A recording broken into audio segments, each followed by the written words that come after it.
வணக்கம். ஆன்மீக செய்திகள்.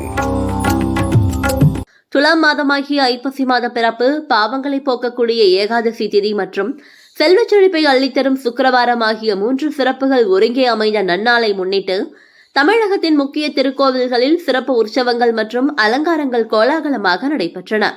அதன்படி காஞ்சிபுரம் வரதராஜ பெருமாள் திருக்கோவில் போன்ற வைணவ திருத்தலங்களில் ஸ்ரீதேவி பூதேவி சமேத பெருமாள் தாயாருடன் ஒரே நேரத்தில் புறப்பட்டு பக்தர்களுக்கு அருள் பாலித்த இரட்டை புறப்பாடு வைபவம் நடைபெற்றது. சர்வ அலங்காரத்தில் எழுந்தருளிய பெருமாள் மற்றும் தாயார் வீதி உலா வந்து பக்தர்களுக்கு காட்சியளித்தனர்.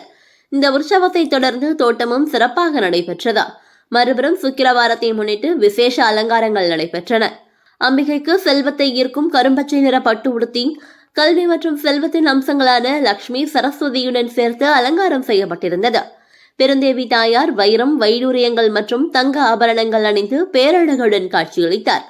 இதனைத் தொடர்ந்து அம்பிகை தங்கத்தேரில் எழுந்தருளி திருவீதி உலா வந்து பக்தர்களுக்கு காட்சி தந்தார்.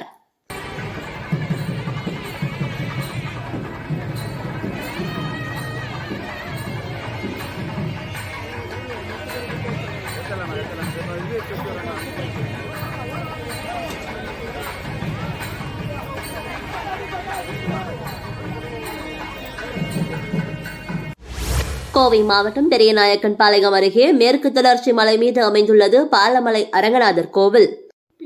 இங்கு கடந்த 48 நாட்களாக சித்தர் வேள்வியாகம் 1008 கலச அபிஷேக விழா சிறப்பாக நடைபெற்றது. விழாவையொட்டி பாலமலை அரங்கநாதருக்கு பல்வேறு புனித நதிகளில் இருந்து கொண்டுவரப்பட்ட 1008 கலச நீரால் அபிஷேகங்கள் செய்யப்பட்டன. பூதேவி ஸ்ரீதேவியுடன் பாலமலை அரங்கநாதர் குதிரைகள் எழுந்தருளி பக்தர்களுக்கு அருள் பாலித்தார். விழாவில் திரளான பக்தர்கள் கலந்து கொண்டனர். இக்கோவிலின் பரம்பரை அறங்காவலர் ஜெகதீசன் மேற்பார்வையில் நிகழ்ச்சிக்கான ஏற்பாடுகள் செய்யப்பட்டிருந்தன. நொய்யல் அருகே கோம்புபாளையம் சமேத ஸ்ரீனிவாச பெருமாள் கோவிலில் புரட்டாசி மாத ஏகாதசியையொட்டி பக்தர்கள் சுவாமி தரிசனத்திற்காக குவிந்தனர். முன்னதாக மூலவருக்கு பால், தயிர், பன்னீர், இளநீர், சந்தனம், மஞ்சள் உள்ளிட்ட 18 வகையான வாசனை திரவியங்களுடன் திருமஞ்சனம் நடைபெற்றது.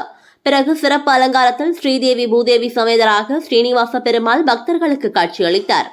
அதனைத் தொடர்ந்து பிரபந்தம் பாடப்பட்டு மகா தீபாராதனைக்கு பிறகு பக்தர்களுக்கு பிரசாதம் வழங்கப்பட்டது.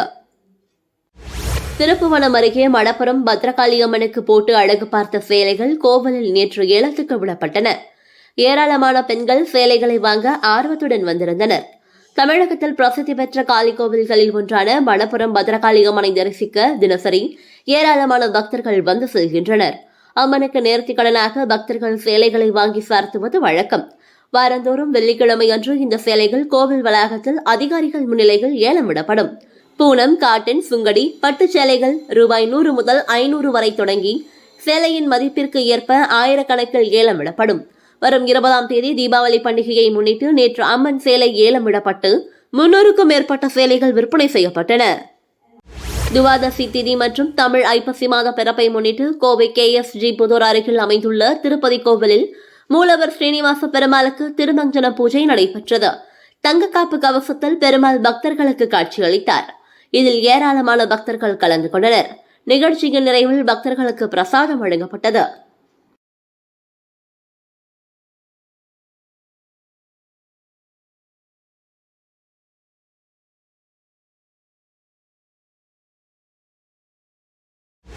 திருச்சி திருப்பராய்த்துறை காவிரி கரைகளில் அமைந்துள்ளது தர்காவனேஸ்வரர் கோவில். அமரை கொண்டு நடத்திய யாகத்தின் மூலம் ஏவப்பட்ட புனித கணங்கள் அடக்கப்பட்டதைக் கண்டு அதிர்ச்சியடைந்தனர் முனிவர்கள். வந்திருப்பது இறைவன்தான் என்று அறிந்து அவரிடமே தஞ்சமடைந்த போது முனிவர்களுக்கு தர்காவனேஸ்வரராக காட்சி தந்தார் என்கிறது இந்த சிவன் கோவிலின் ஸ்தல வரலாறு.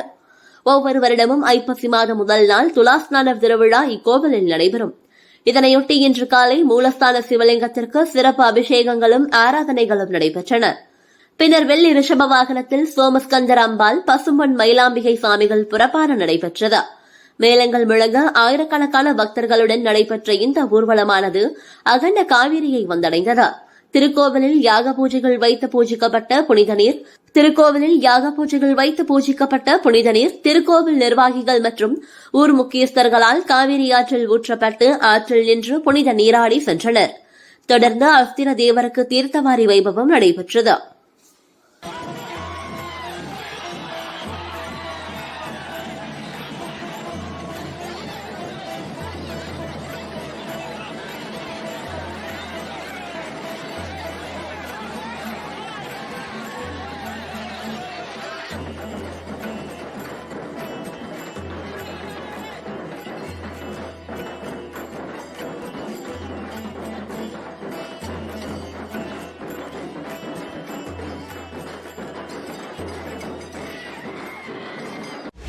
காரமடை அரங்கநாதர் சுவாமி திருக்கோவிலில் இன்று துலா மாத சனிக்கிழமையை முன்னிட்டு ரங்கநாதருக்கும் ஸ்ரீதேவி பூதேவி நாச்சியாருக்கும் அதிகாலையிலேயே திருமஞ்சனம் நடைபெற்றது. அதனைத் தொடர்ந்து நாச்சியார் சமேதராக ஸ்ரீ ரங்கநாதர் வெள்ளி சப்பரத்தில் வெண்பட்டு குடைசூழ மேலதாள வாத்தியங்கள் முழங்க பக்தர்கள் கோவிந்தா கோஷம் எழுப்ப திருக்கோவில் வளாகத்தை வலம் வந்தார். பின்னர் பக்தர்களுக்கு சடாரி சாற்றவித்து தீர்த்த பிரசாதம் வழங்கப்பட்டது. இதில் ஏராளமான பக்தர்கள் சுவாமியை தரிசனம் செய்து சென்றனர். ராணிப்பேட்டை மாவட்டம் சோளிங்கர் அடுத்த கோடப்பாறை பகுதியில் அமைந்துள்ள அருள்மிகு ஸ்ரீ வெங்கடேச வரதராஜ பெருமாள் திருக்கோவிலில் இன்று சனிக்கிழமை சிறப்பு பூஜை வெகு விமரிசையாக நடைபெற்றது. சுவாமிக்கு பல்வேறு பூஜைகள் அபிஷேகம் செய்யப்பட்டு வஸ்திரம், தங்க ஆபரணம், பல வண்ண மலர் மாலைகளை கொண்டு சிறப்பு அலங்காரம் செய்யப்பட்டு மகா தீபாராதனைகள் நடைபெற்றது. இந்த பூஜைகள் போடாப்பாறை, சோளிங்கர், பாண்டியநல்லூர், நரசிங்கபுரம், காமதேனு நகர், கரிக்கல் உள்ளிட்ட 10க்கும் மேற்பட்ட கிராம மக்கள் கலந்து கொண்டு சாமி தரிசனம் செய்தனர். பின்னர் பக்தர்களுக்கு பிரசாதமும் அன்னதானமும் வழங்கப்பட்டது.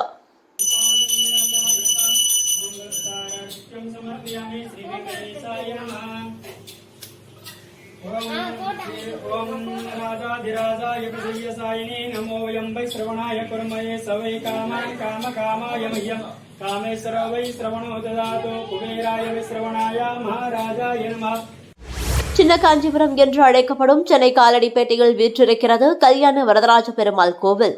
இன்று சனிக்கிழமையை முன்னிட்டு அதிகாலை மூலவர் சன்னதி வெங்கடேச பெருமாளுக்கு முத்து அங்கியும், மூலவர் பெருமாளுக்கு தாமரை மாலை, முத்து மாலைகளால் செய்யப்பட்ட சிறப்பு அலங்காரத்தில் பக்தர்களுக்கு காட்சி கொடுத்தார்.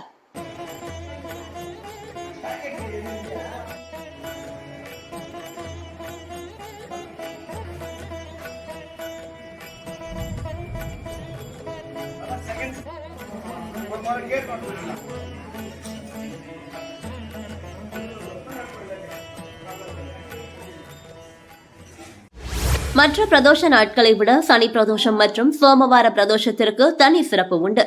அன்றைய தினத்தில் நந்தி பெருமானுக்கு நடக்கும் அபிஷேக ஆராதனையிலும் ஈஸ்வர பூஜையிலும் கலந்து கொண்டு இறைவனை வழிபட்டால் நினைத்தது நடக்கும் என்பது ஐதீகம். அதன்படி மகா சனி பிரதோஷத்தை முன்னிட்டு கடலூர், திருப்பாதிப்புலியூர் பகுதிகள் அமைந்திருக்கும் புகழ்பெற்ற பாடலீஸ்வர ஆலயத்தில் உள்ள நந்தீஸ்வரருக்கு பால், தயிர், பன்னீர், தேன், இளநீர், சந்தனம், வாசன திரவியங்களை கொண்டு சிறப்பு அபிஷேகம் நடைபெற்றது. பின்னர் நந்தீஸ்வரர் அலங்கரிக்கப்பட்டு சிறப்பு தீபாராதனை நடைபெற்றது. இதில் திரளான பக்தர்கள் கலந்து கொண்டு நந்தீஸ்வரரை சாமி தரிசனம் செய்தனர்.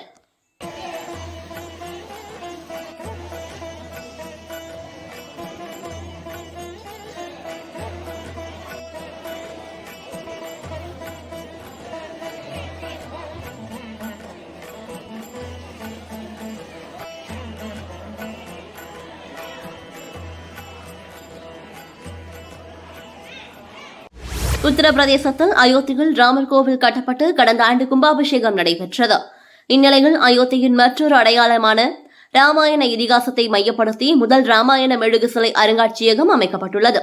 அயோத்தியின் சவுதா கோசி பரிகிராமா பாதையில் கட்டப்பட்டுள்ள இந்த மெழுகு சிலை அருங்காட்சியகம் தென் மாநில கட்டடக்கலையை பிரதிபலிக்கும் வகையில் வடிவமைக்கப்பட்டுள்ளது. இது 9850 சதுர அடி பரப்பளவில் 6 கோடி ரூபாய் மதிப்பில் கட்டப்பட்டுள்ளது. இந்த அருங்காட்சியகத்தை முதல்வர் யோகி ஆதித்யநாத் நாளை திறந்து வைக்க உள்ளார். அருங்காட்சியகத்தில் ராமர், சீதை, லக்ஷ்மணன், பரதன், ஹனுமன், ராவணன், விபீஷணன் உள்ளிட்ட ராமாயணத்தின் முக்கிய கதாபாத்திரங்கள் 50 மெழுகு சிலைகளாக வடிவமைக்கப்பட்டுள்ளன. இந்த அருங்காட்சியகத்தை வடிவமைத்த கேரள கலைஞர் சுனில் கூறுகையில், அருங்காட்சியகத்தை பார்வையிடுவோர் திரேதாயுகத்தில் அடியெடுத்து வைப்பதை போன்று உணர்வர். புராணம், தொழில்நுட்பம், கலைத்திறனை ஒருங்கிணைக்கும் தனித்துவ இடமாக இது விளங்கும் என்று தெரிவித்துள்ளார். பஞ்சபூத ஸ்தலங்களில் நீர்ஸ்தலமாக விளங்கும் திருச்சி திருவானைக்காவல் அகிலாண்டீஸ்வரி உடனுரை ஜம்புகேஸ்வரர் ஆலயத்தில் ஐப்பசி மாத தேய்பிறை சனி பிரதோஷத்தை முன்னிட்டு நந்தி பெருமானுக்கு பஞ்சாமிர்தம், பால், தயிர், சந்தனம், மஞ்சள், பன்னீர், இளநீர், திரவிய பொடி உள்ளிட்ட வாசனை திரவியங்களை கொண்டு சிறப்பு அபிஷேகம் நடைபெற்றது. பின்னர் நந்தியம் பெருமானுக்கு மகா தீபாராதனை காட்டப்பட்டது. இதில் பெருந்திரளான பக்தர்கள் கலந்து கொண்டு வழிபாடு செய்தனர்.